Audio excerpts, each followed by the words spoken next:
नमस्कार, स्वागत है आप सभी का आर न्यूज पर। आपके साथ मैं हूं पल्लवी रविंद्र सिंह।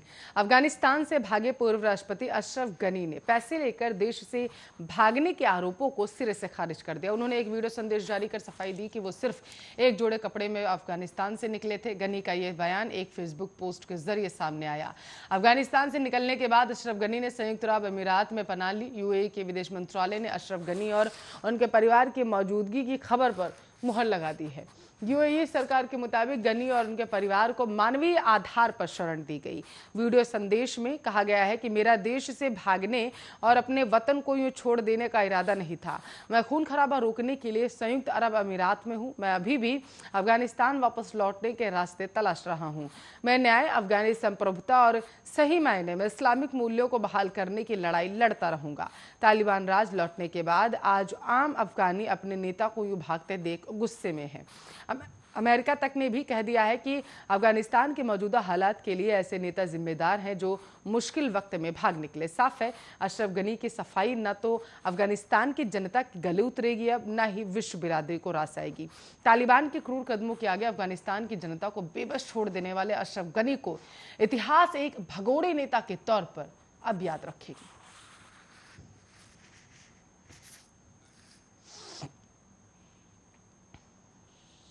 तो टोक्यो ओलंपिक में मेडल जीतकर देश का नाम रोशन करने वाले खिलाड़ियों पर आज धन वर्षा होने वाली है।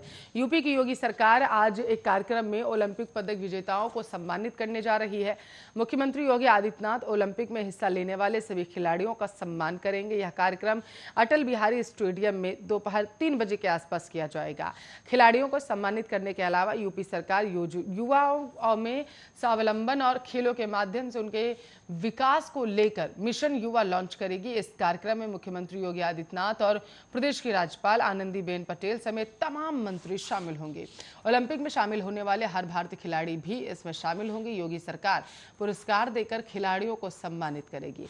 इस कार्यक्रम में कोचों को भी सम्मानित किया जाएगा। राज्य सरकार ने कार्यक्रम में प्रदेश के सभी 75 आपको बताते चले जो जिले हैं उनमें से खिलाड़ियों और उनके कोचों को भी आमंत्रित किया गया है। स्वर्ण पदक विजेता नीरज चोपड़ा को 2 करोड़ रुपए, मीराबाई चानू को लगभग 1 करोड़ रुपए के आसपास, रवि दहिया को आपको बताते चले 1.5 करोड़ के आसपास, पीवी सिंधु को 1 करोड़ और लवलीना बोरगेहन को 1 करोड़ और इसके साथ साथ बजरंग पुनिया को 1 करोड़ की राशि सरकार देगी।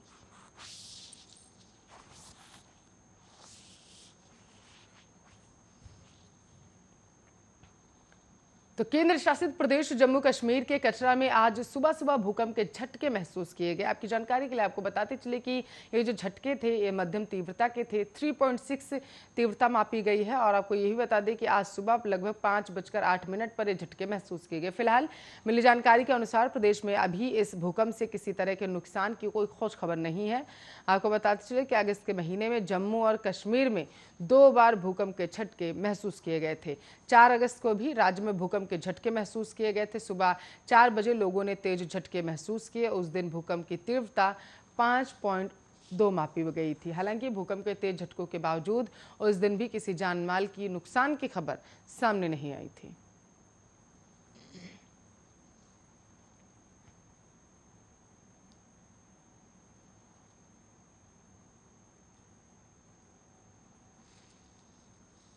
आगरा की जामा मस्जिद प्रकरण में शहर मुफ्ती मजदूल कद्दूस खुबैब रूमी की मुश्किलें बढ़ चुकी हैं। शहर मुफ्ती और उसके बेटे हमदुल कुद्दूस के खिलाफ इंतजामिया लोकल एजेंसी के चेयरमैन असलम कुरैशी की तहरीर पर मुकदमा दर्ज हुआ है। मंटोला थाने में राष्ट्रगान और तिरंगे के अपमान को लेकर गंभीर धाराओं में मुकदमा दर्ज किया गया। दरअसल 15 अगस्त को शाही जामा मस्जिद में ध्वजारोहण और राष्ट्रगान को लेकर शहर मुफ्ती के बेटे ने विरोध जताया और बाद में असलम कुरैशी को संबोधित करते हुए नापाक बता डाला था। आपकी जानकारी के लिए आपको बताते चले चेयरमैन असलम कुरैशी की कोई ताकत नहीं है जो मुझे मुफ्ती पद से हटा सके। मस्जिद के अंदर इस तरह के कार्य करना गलत है। उन्होंने कहा कि मैंने चेयरमैन असलम कुरैशी को 15 अगस्त से एक दिन पहले बता दिया था कि मस्जिद के अंदर कोई भी 15 अगस्त से जुड़ा कार्यक्रम नहीं होगा। असलम कुरैशी को बताने के बाद उन्होंने हठ धर्मी की और जहालत, हिमाकत, नालायकी का उदाहरण दिया। इस मामले में अखिल भारत हिंदू महासभा के पदाधिकारियों ने भी प्रदर्शन किया है। आपको बताते चले, प्रांत अध्यक्ष मीना दिवाकर ने इस मामले में विवादित बयान दे डाला। उन्होंने कहा कि जहां भी मुफ्ती मिलेगा मैं उसका चप्पलों से स्वागत करूंगा।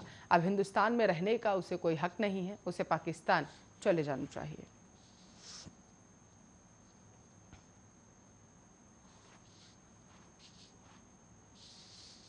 पीलीभीत पहुंच प्रगतिशील समाजवादी पार्टी के राष्ट्रीय अध्यक्ष शिवपाल सिंह यादव ने जनसभा को संबोधित करते हुए अपनी पार्टी के अधिकृत दावेदार की घोषणा कर दी। जनसभा संबोधन के दौरान शिवपाल सिंह यादव ने पीएम व सीएम पर निशाना साधते हुए आगामी विधानसभा चुनाव में समाजवादी पार्टी का समर्थन देने की बात कही है। कहते हुए उन्होंने कहा कि मन से समाजवादी सरकार बनाने के लिए मैं जनता से अपील करता हूं। वहीं दूसरी ओर शिवपाल के संबोधन के दौरान मंच के सामने खाली पड़ी कुर्सियां, वो पंडाल से संबोधन के दौरान कुर्सियां छोड़कर जनता जाती हुई नजर आई। दरअसल पीलीभीत पहुंचे शिवपाल सिंह यादव ने मंच से बीजेपी सरकार पर जमकर कटाक्ष किया। निशाना साधते हुए उन्होंने कहा कि देश को प्रधानमंत्री मोदी और मुख्यमंत्री मिलकर उद्योगपतियों के साथ मिलकर लूट लिए हैं। शिवपाल ने कहा कि मेरी प्राथमिकता एसपी है। अगर सम्मान के साथ समाजवादी पार्टी हमें बुलाएगी तो हम एसपी को समर्थन देंगे। वहीं अपनी बात को आगे बढ़ाते हुए उन्होंने कहा कि प्रगतिशील के जीत रहे हैं और वह प्रगतिशील समाजवादी पार्टी का प्रत्याशी उतारेंगे। मुझे बीजेपी से कई बार ऑफर आया लेकिन मैं नहीं गया।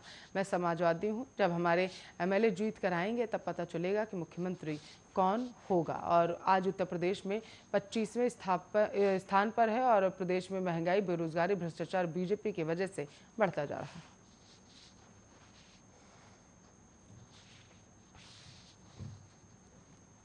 भारत की सीमा पर चीन अपनी चालबाजी करता ही रहता है। यह पहला मौका नहीं है जब चीन ने तिब्बत की जमीन पर अपना रास्ता चौड़ा कर लिया है। चीन अब सिर्फ रास्ता ही नहीं बल्कि गांव भी बसा रहा है। अब आप सोचेंगे कि सीमा पर गांव बसाने की आखिर क्या जरूरत पड़ गई, लेकिन यह चीन की सोची समझी साजिश है। चीन सीमा पर गांव बसाकर वहां अपनी सेना के लिए आने जाने वाले रास्ते जो हैं उनको बढ़ा कर रहा है।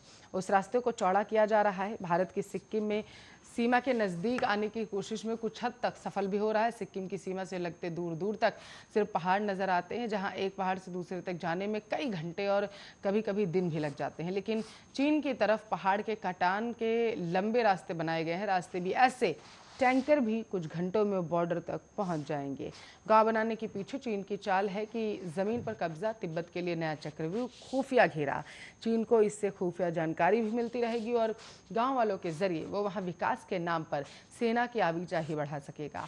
भारत के लिए मुश्किल इस मामले में कई गुना ज़्यादा बढ़ चुकी है क्योंकि सिक्किम के पहाड़ों में अभी गाँव तो हैं लेकिन विकास कई किलोमीटर तक नहीं दिख रहा।